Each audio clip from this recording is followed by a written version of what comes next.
어, 1페이지 먼저 피시고 1페이지부터 어디까지 푸시냐면 먼저 6페이지부터 10페이지까지 6페이지부터 10페이지까지 풀고 답하기 바로 해볼게요.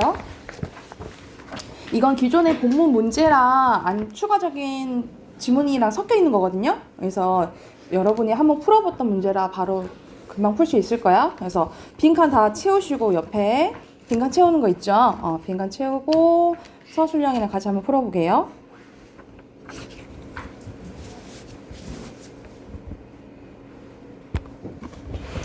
자, 좀 덜 푼 친구도 있는 것 같긴 한데 거의 다 풀었죠? 자, 같이 한번 봐봅시다. 여기서 첫 번째 지문은 우리 한번 봤던 이제 지문이고, 이제 두 번째 지문은 이제 처음 본 지문일 텐데, 여기서는 바로 빈칸 한번 넣어볼게요. 1번 빈칸 기록이고요. 2번에 양장, 그리고 3번에 내구성, 그리고 4번에 철사 매기, 그리고 5번에 중철이에요.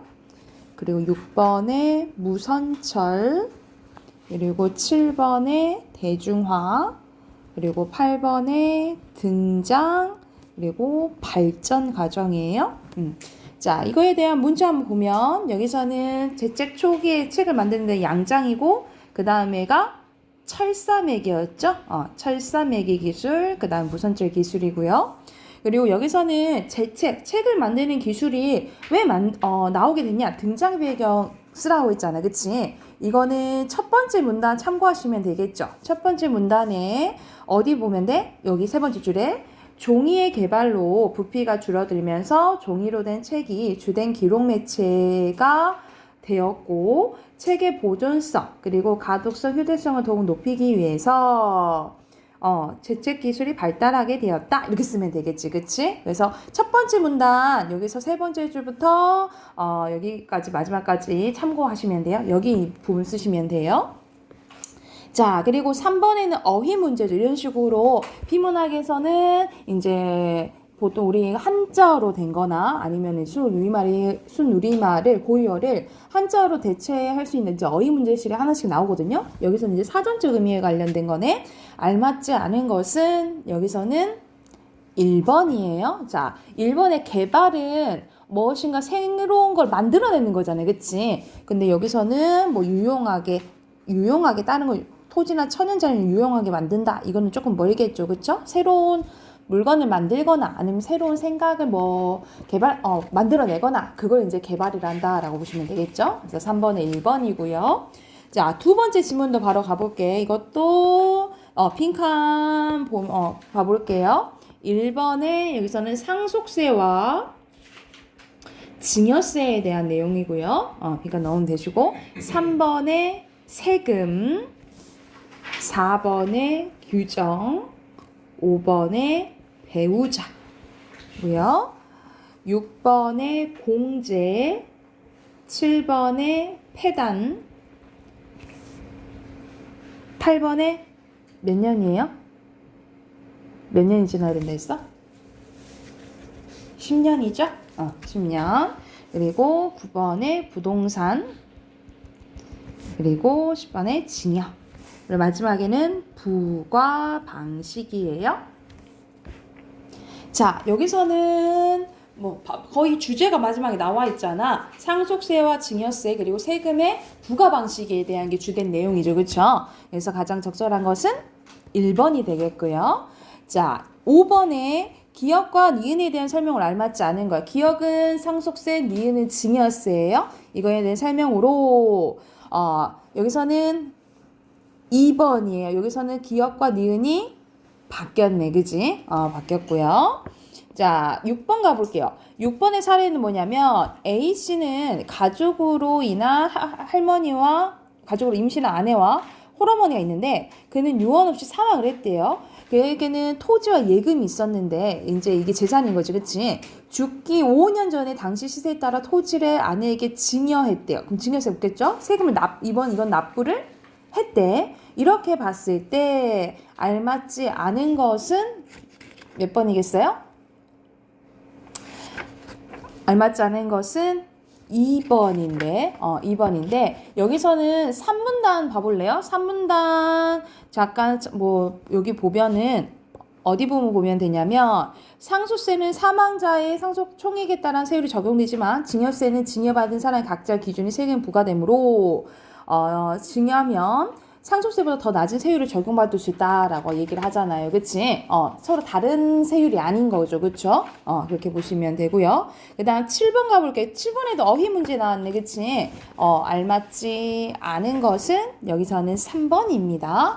여기서 3번은 C는 어떤 의미예요?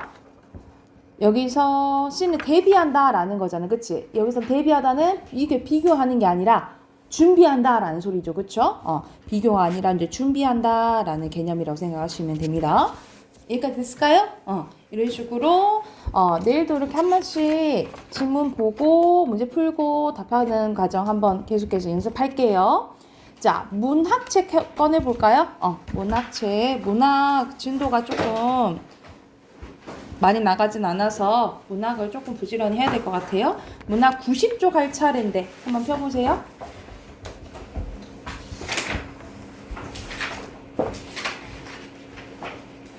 90쪽 할 차례 맞죠? 자, 90쪽 펴주시고 우리가 시험 대비 전에 해가지고 좀 기억은 안 나겠지만 서술상의 앞에서 이론상은 서술상의 특징했어요. 서술상의 특징했고 그리고 어떤 어조인지는 이제 그걸 적용하는 이제 대비 문제라고 생각하시면 돼요. 우리가 이번 달까지 선생님이 얘기를 해주면 이번 달까지 기존 교재 마무리를 하고요. 1월 달부터는 새 교재로 다시 이제 여러분 이제 고등 대비 계속 할 거예요. 그리고 이제 여러분 학교가 1월 말에 나오잖아요. 여러분 이제 배정대 학교 1월 말에 나올 텐데 지금 시간은 지금 우리 2시 타임이잖아요. 2시 타임 아마 이제 2월까지는 그대로 갈 거예요. 2월까지는 그대로 하고 이제 3월 달에 여러분 학교 가면은 시간이 조금 변동될 수 있어요. 변동될 수도 있어서 그때 이제 한번 여러분이 다른 학원이랑도 막 겹칠 수도 있고 이제 스케줄 관리 해야 되잖아요. 그치?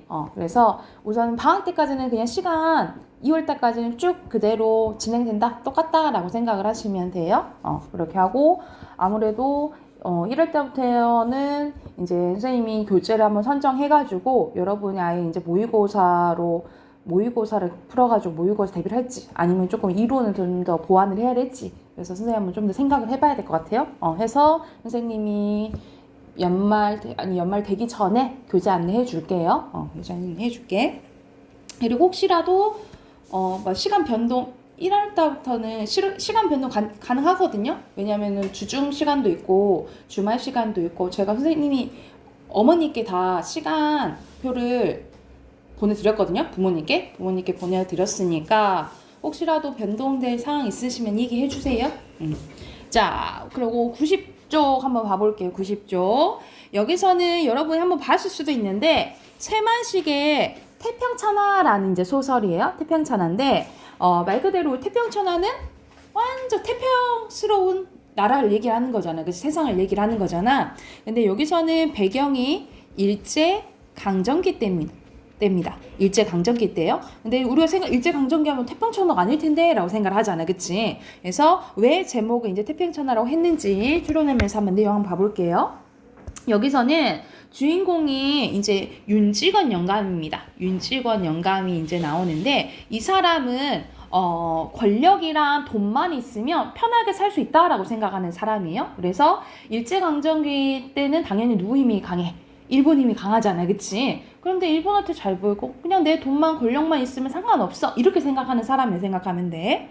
그리고 그의 아들이 하나 있고 근데 아들이 정말 마음에 안 들어. 망나니요. 막 돈만 막 쓰고 다니고 마음에 안 들어. 그리고 그 아들의 손주가 있는데 손자가 2명 있어요. 손자가 1, 선생님 간단하게 손자 2 이렇게 할게요.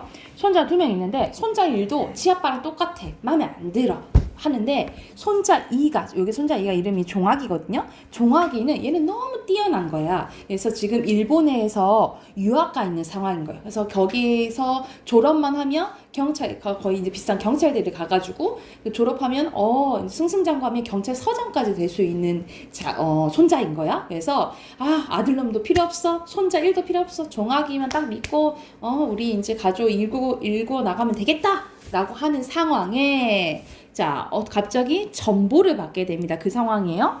윤주사는 이제 아들이야. 조끼 호주머니에서 간밤에 그 전보를 꺼내 들어서 부친 아버지께 윤직원 영감께 올립니다.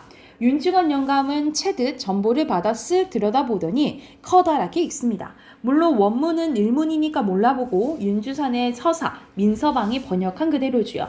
종학, 사상관계로 경식적인 피검이라니? 이게 무슨 소리다냐? 종학이가 사상관계로, 여기서 사상관계는 종학이 그때 당시에 사회주의 운동을 하게 된 거예요. 그래서 잡혀갔다라는 소리인 거야.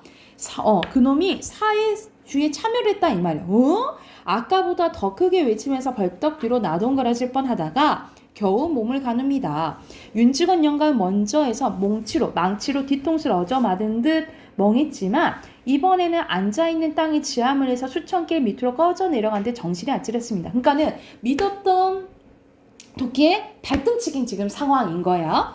자, 그러나 그것은 결단코 자기가 믿고 사랑하고 있는 종학의 신상을 여기서 아닙니다. 윤직원 영감은 시방 지금 종학이가 사회주의를 탄다는 그 한 가지 진실로 옛날에 들에서 불화당패가 백길, 천길로 침노하는 그것보다 더 분하고 무서웠다라는 거예요. 여기서는 윤직원 영감이라고 나오고 윤직원 영감의 심리가 다 나오지, 그치? 그러면 시점은 전지적 작가 시점인 걸 이제 알 수가 있겠죠. 이렇게 우리가 읽으면서 소설을 항상 시점 확인해야겠지, 그치? 진나라를 망할 호라는 예언을 듣고 변방을 막으려던 만리장성 쌌던 진시황, 그는 그 진나라를 망한 호가 아니요 그의 자식 호의 힘을 눈으로 보지 못하고 죽었으니 오히려 행복이라 하겠습니다. 이 말은 뭔 말이냐면 우리가 진시황 유명하잖아요. 진시황한테 진나라가 망할 자 호다, 너 망한다 라는 예언을 듣고 막 누가 쳐들어오나 라고 해서 막 만리장성을 쌓았다 이 말이야. 근데 사실 누구 때문에 망했다 이 말이야. 자기 자식 호해 때문에 망했다 이 말이야. 근데 그건 진시황이 죽고 나서 일어난 일이잖아, 그치? 그러면 그걸 몰랐잖아요. 근데 지금 윤직원 영감은 제 눈앞에서 지금 우리 자기 집안이 망하는 꼴을 보게 된 거잖아요, 그쵸? 그래서 오히려 진시황은 그걸 못 봐서 행복이라 하겠다라고 이제 얘기를 한 거야. 그래서 여기서는 옛 이야기를 가져왔죠. 그래서 옛 이야기 고사 인용했고요. 그리고 서술자가 개입한 부분이라고 보시면 돼요. 서술자가 개입한 부분. 그리고 같은 말로는 뭐라 하냐면 편집자적 논평이라고 하죠. 그래서 여기서는 이게 현대소설이긴 한데 약간 옛스러운 느낌이 있다라고 생각을 하면 돼. 사회주의라니 하고 윤직원 영감은 사람을 아무나 하나 잡아먹이듯 집을 떠나게 큰 소리로 포효합니다.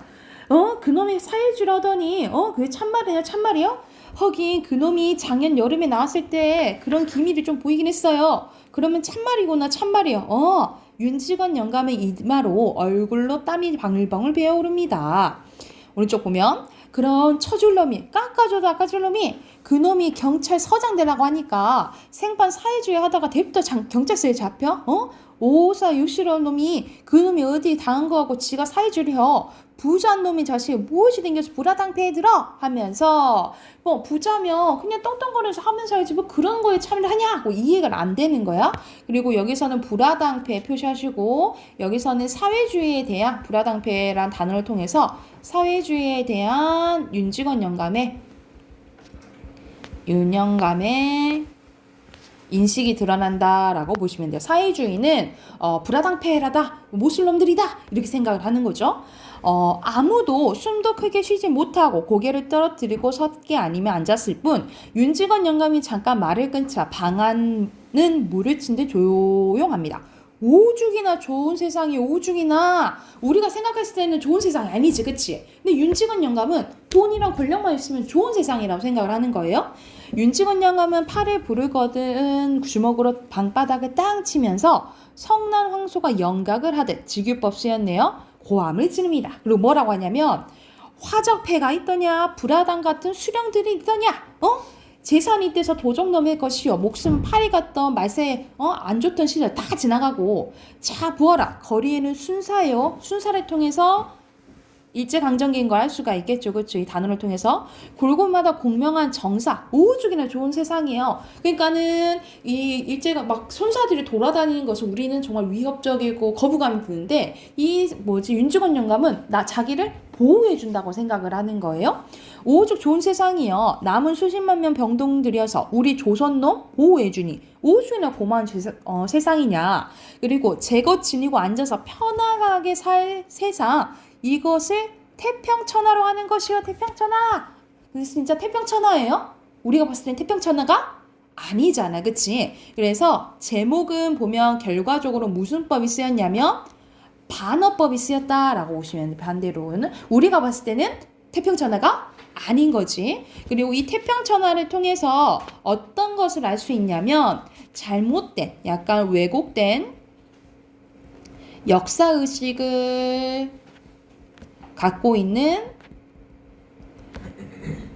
윤직원 영감에 대해서 알 수 있겠죠. 그러면 우리는 이 윤직원 영감에 대해서 어떻게 보겠어? 좋게 보겠어? 나쁘게 보겠어? 우리는 나쁘게 보겠죠. 우리는 비판적으로 보게 되겠지. 그치? 이런 효과가 있다라고 보시면 돼요. 그래서 윤직원 영감 끝에 뭐라 하냐면 그런데 이런 태평천하에 태어난 부잣놈의 자식이 더군다나 왜 지가 떵떵거리고 편안하게 살 것이지 어찌든 지가 세상 망쳐놓은 불화당패에 참여를 한단 말이야 하면서 믿었던 종아가들 뒤통수 맞으면서 몰락하는 이제 가족의 모습을 보인다라고 보시면 돼요. 그래서 이 소설에 주제 써놓고 해당하는 문제 이제 풀게요. 세 문제. 자, 주제는 밑에 써놓자. 일제강점기 지주 집안에 이 사람이 땅 부자였거든요. 지주 집안에 세대 간의 갈등과 가족의 몰락에 대해서 다룬 소설이라고 보시면 됩니다. 일제강점기 지주 집안의 세대 간의 갈등과 가족의 몰락에 대해서 얘기했다라고 보시면 돼요. 자, 해당하는 문제 세 문제 있잖아요. 바로 한번 풀어봅시다.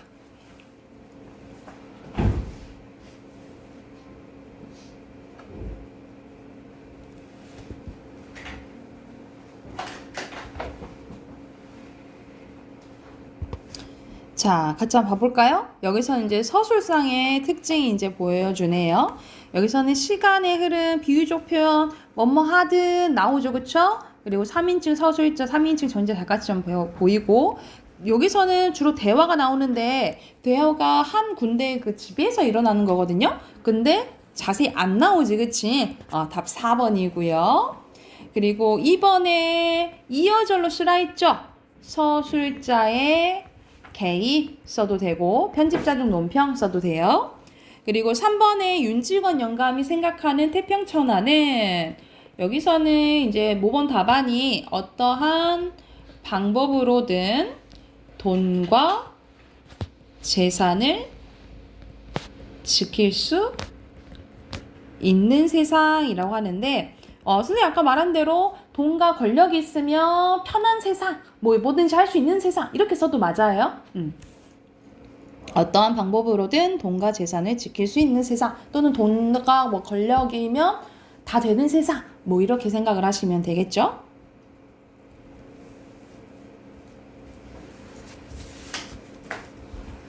자, 다 했으면 옆에 있는 두 번째 작품도 하나 더 해볼게요. 자, 두 번째 작품은 뭐냐면 이청준의 눈길이라는 작품입니다. 우리가 보통 소설에서는 항상 제목을 잘 봐야 되거든요. 제목이 눈길이잖아요. 그러면 눈길을 통해서 배경도 이제 알 수 있는 거고, 그리고 보통 제목이 상징하는 것이 뭘까라는 것을 생각하면서 소설을 조금 읽어야 된다라고 보시면 돼요. 자, 여기서 바로 봐보면, 자, 고등학교 때 형이라고 하니까 이제 동생 이제 주인공이 남자인 걸 알 수가 있겠죠, 그렇죠?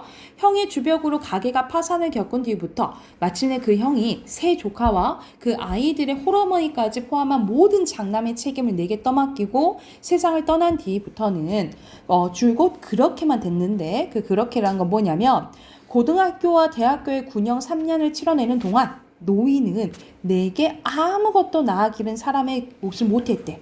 여기서 노인은 누굴 얘기하냐면 본인의 어머니를 얘기를 하는 거야. 근데 어머니라 하지 않고 뭐라 그러는 거야?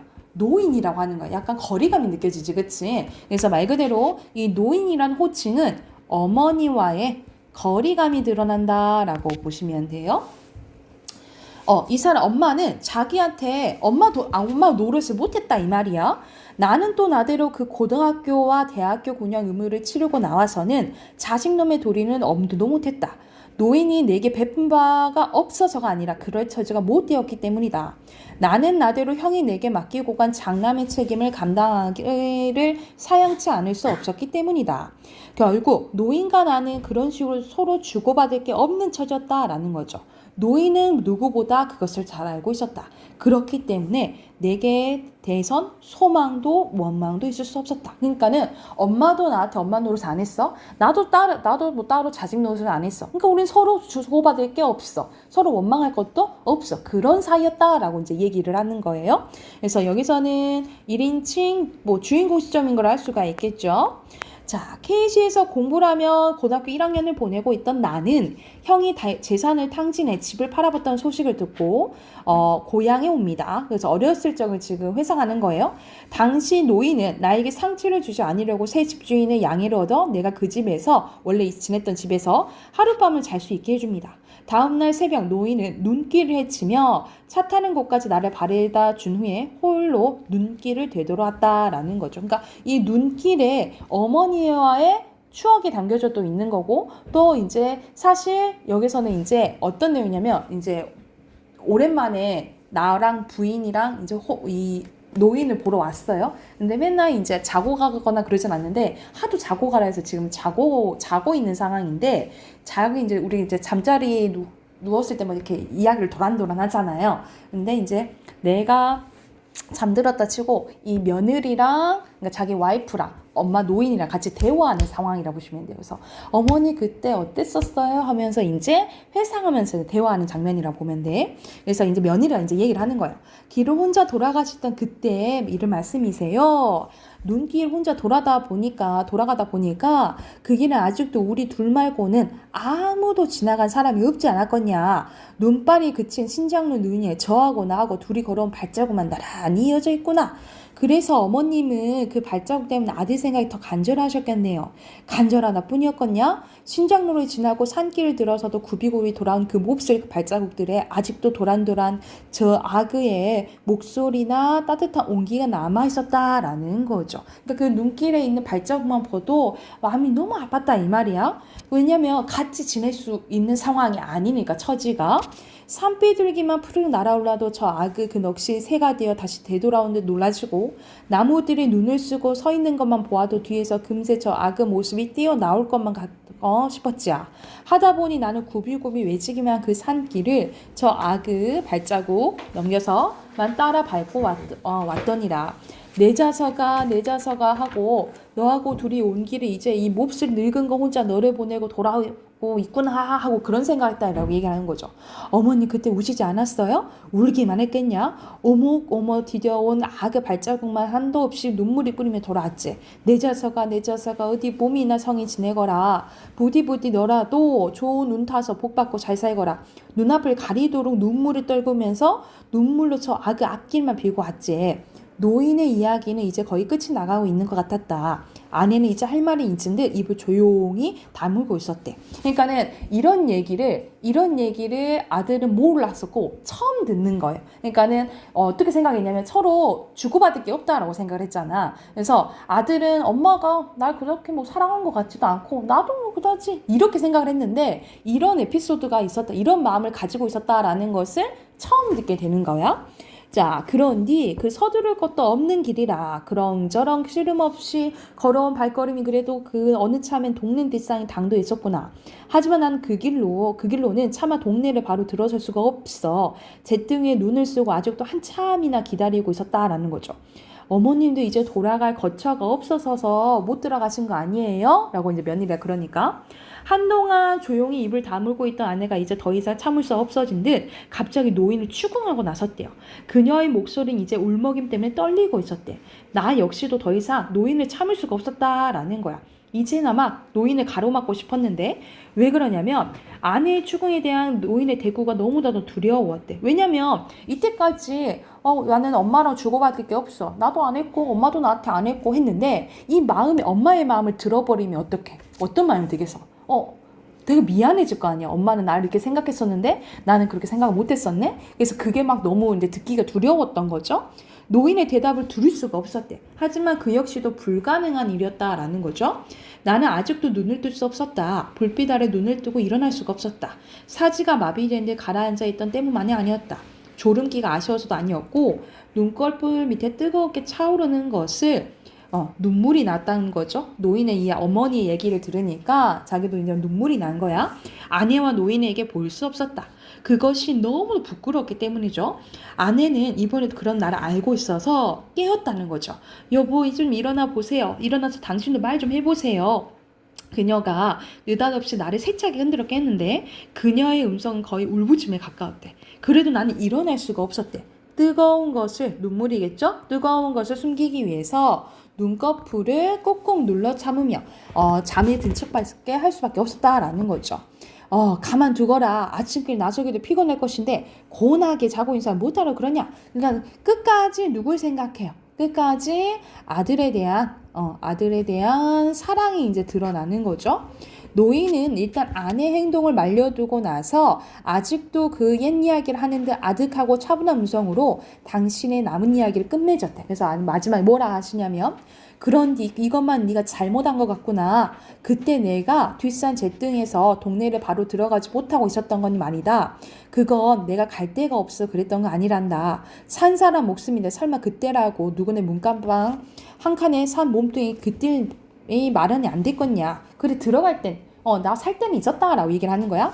갈 데가 없어서 아니라 아침 햇살이 활짝 퍼져 있는디 눈 덮인 그 우리 집 지붕까지 햇살 때문에 볼 수가 없더구나. 그러니까 여기서는 햇빛이 이제 우리가 눈 있으면 반사판에 더 막 빛나게 보이잖아요. 근데 햇살이 쫙 드는데 지금 원래 살던 집의 지붕 때문에 햇살이 너무 눈부신 거야. 근데 그것 때문에 못 들어갔다라고 하는데 사실상 그 집을 보니까 사실상 자기가 조금만 뭘 했으면 이 처지가 됐으면 아들들이랑 같이 살고 아들이랑 같이 살 수 있었는데 집안 형편이 안 되니까 이렇게 떨어져 살 수밖에 없었던 거잖아. 그러니까는 아들에 대한 약간 미안함. 그리고 그 가정을 지키지 못한 죄책감 이런 것 때문에 못 갔었다라고 이제 얘기한 부분이라고 보시면 돼요. 그래서 여기 부분 밑줄 그어놓으시고 옆에다 써놓자. 여기서 뭐가 들었냐면 자식과 집을 지키지 못한 것에 대한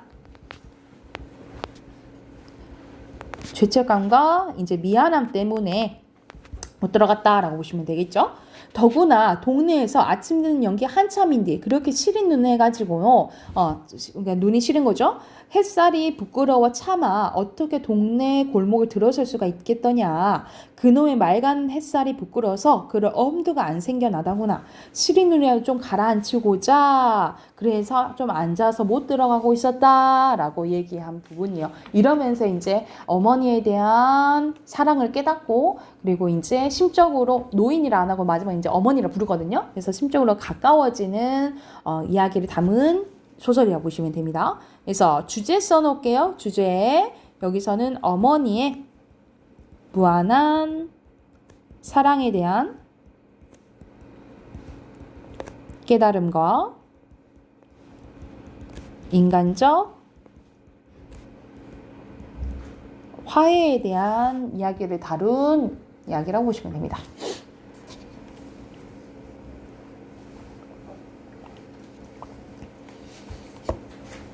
그래서 여기서 제목이 눈길이었잖아요. 그쵸? 이 눈길에서의 의미가 뭔지도 알아놔야 된다 했잖아. 그치? 이 눈길을 통해서 뭘 알아요? 어머니에 대한 사랑을 알잖아. 그치? 그래서 여기서 의미가 두 개 있거든요. 두 개 하나 써놓을게. 첫 번째는, 나에 대한, 그러니까 아들에 대한 노인의, 어머니의 헌신적 사랑을 의미하고요. 두 번째는 노인과 같이 눈길을 걸었다 했잖아요. 노인과 내가 헤쳐나가야 할 시련과 고난을 의미한다 라고 보시면 됩니다. 여기서 눈길의 의미 두 가지예요. 나에 대한 어머니의 사랑, 그리고 둘이 헤쳐나갈 할 시련, 고난을 의미한다 라고 보시면 됩니다. 여기까지 썼으면 또 옆에 세 문제 있죠? 세 문제 또 바로 풀어봅시다.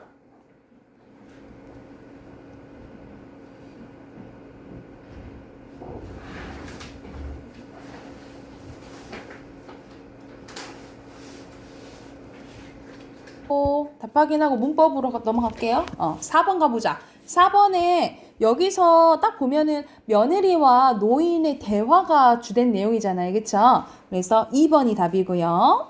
자, 5번 가보자. 5번에 기억은 둘이 걸어온 발자국, 그리고 니은 그 몹쓸 발자국이에요. 그래서 여기서 알맞지 않은 것은 여기서는 5번이에요. 말은 몹쓸이라 했지만 그리움, 그러니까 노인의 아들에 대한 사랑이 드러나는 내용 발자국인 거지. 그리고 6번에 가장 적절한 것은 노인의 심리는 미안한 거죠. 자, 가정을 지키지 못한 거에 대해서 5번입니다. 여기까지 됐을까요? 문법책 꺼내볼게요. 문법책은 몇 쪽이냐면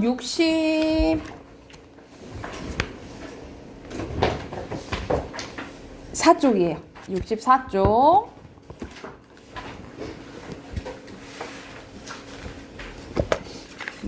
자, 여기서 앞에서는 어간, 어미에 대해서 했었고, 여기서 이제 활용하는 부분이 나와요. 우리가 활용은 문장에서 쓰일 때 변하는 걸 얘기를 하잖아요. 그지? 그래서 개념상 용언의 어간에 어미가 다양한 모습을 결합해서 그 기능을 달리하는 것을 용언의 활용이라고 하고, 그냥 간단하게 말해서 문장에서 막 변하는 현상, 쓰임 변하는 현상을 활용이라고 보시면 됩니다. 근데 그 활용이 규칙적으로 변하는 경우도 있고 규칙적이지 않게 변하는 게 있어요. 그래서 규칙이랑 불규칙 활용이 있는데, 여러분 규칙은 외울 필요 있겠어? 규칙은 규칙이잖아, 그치? 근데 뭐를 알아야겠어요? 불규칙을 알아야겠죠. 그래서 불규칙은 항상 환경이 이랬을 때 이렇게 변해야 되는데 그렇지 않고 예외적인 것을 얘기한다라고 보시면 돼요.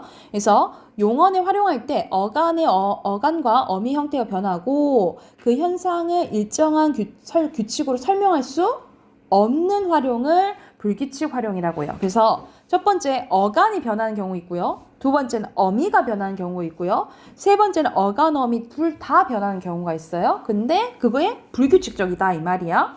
자, 어간 봐볼게요. 어간은 5가지가 있어요. 시옷, 디귿, 비읍, 르, 우 불규칙이 있는데, 시옷은 뭐냐면 여러분 받침이라고 생각을 하면 돼. 시옷이 어미 앞에서 탈락하는 경우가 있다 이 말이야. 그러니까 예를 들어서 이서라고 안 하고 우리가 이어라고 하고, 집을 지서라고 안 하고 지어라고 한다라는 거지. 그런데 예를 들어서 버서는 버라고 안 하잖아, 그치? 그리고 소사는 우리가 소아라고 안 하잖아요, 그쵸? 근데 뭐만 그래?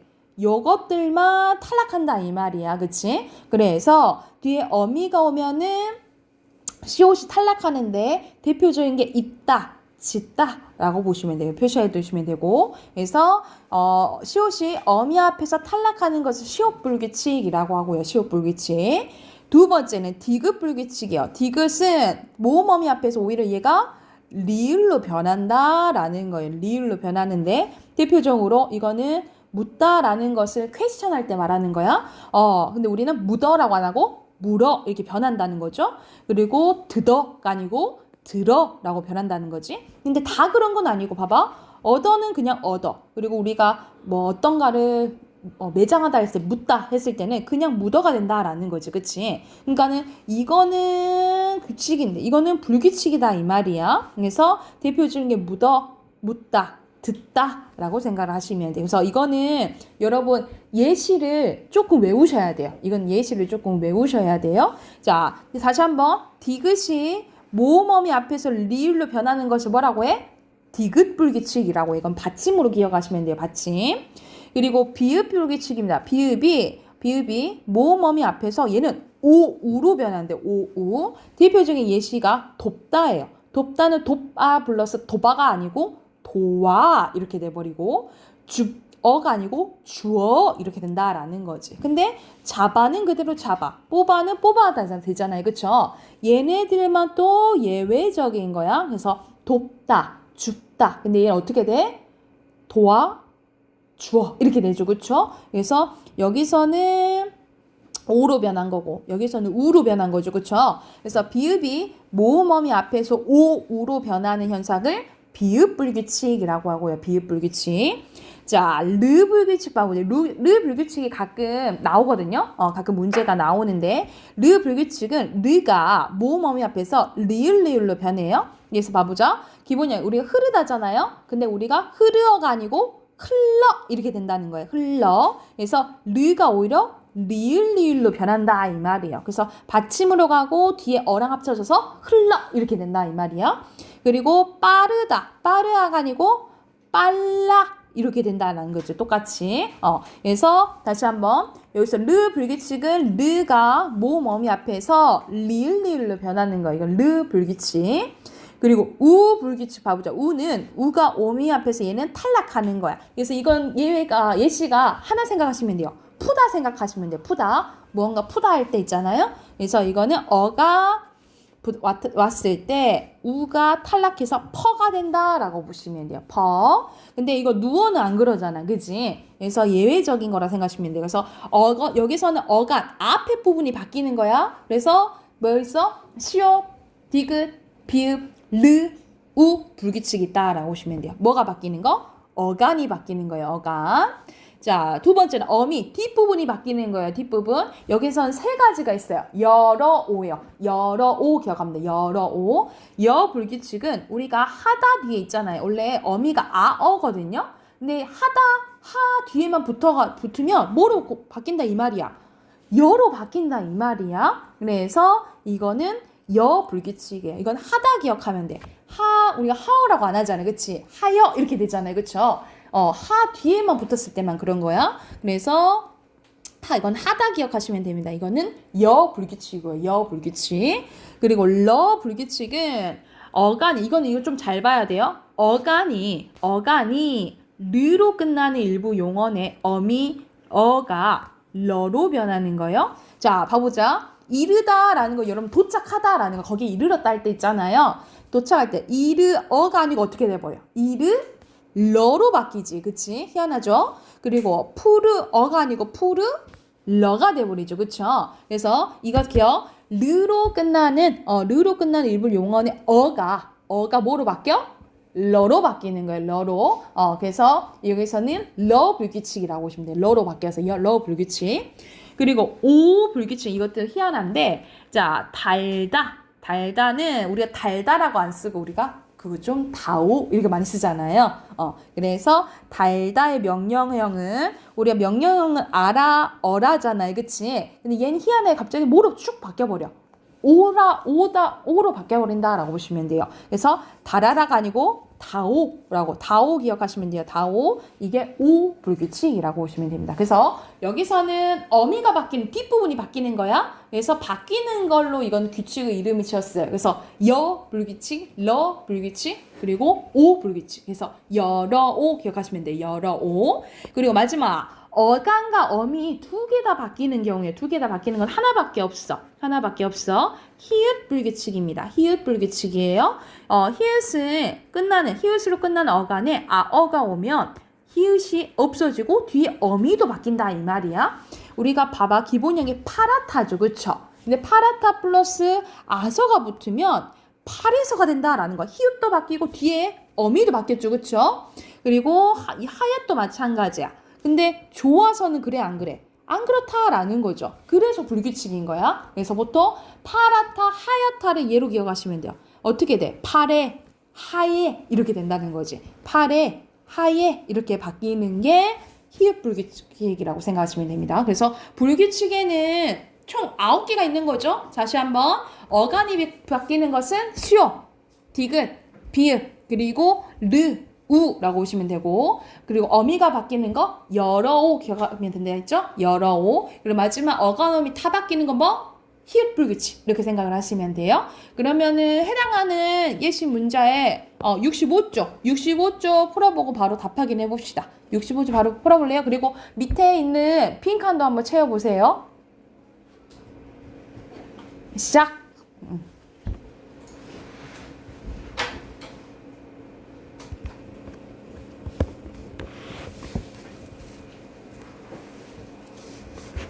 같이 한번 봐볼까요?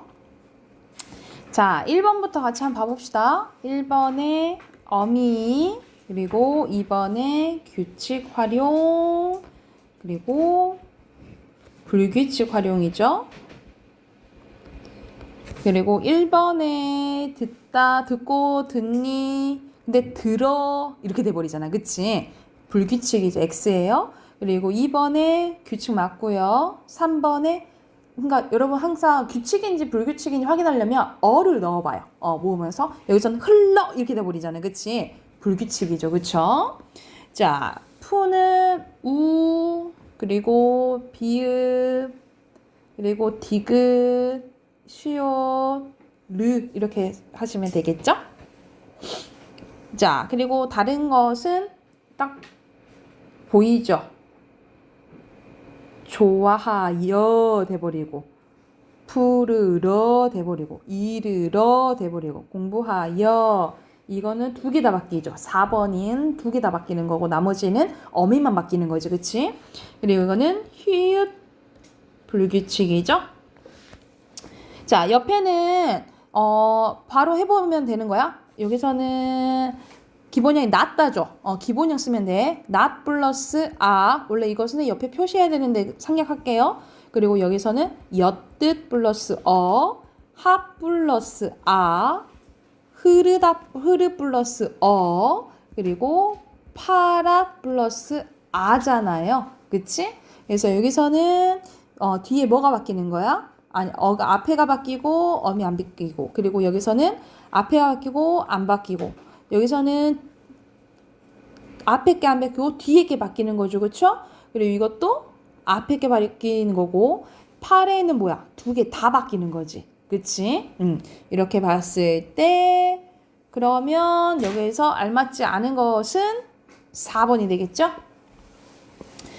밑에 빈칸 다 넣어보자. 1번에 본용언, 2번에 보조용언, 3번에 어간, 4번에 어말, 선어말, 5번에 전성, 6번에 대등적, 그리고 종속적, 그리고 7번에 규칙, 8번에 리을, 그리고 9번에 10번에 어간, 어미예요. 그리고 숙제 표시, 이게 조금 어려울 거여서 앞에 또 다시 한번 선생님이랑 했던 거 참고하시면서 문제 풀어오세요. 69쪽 체크. 69쪽 체크. 숙제 꼭 해오세요. 여러분 문법이 진도가 조금 많이 안 나가 있어서 선생님 진도 빨리 나가고 숙제 좀 많이 내줄 거야. 그러니까는 여러분이 문제 풀고 안 풀고가 크니까 문제 꼭 풀어오세요. 아셨죠? 오케이. 여기까지 합시다.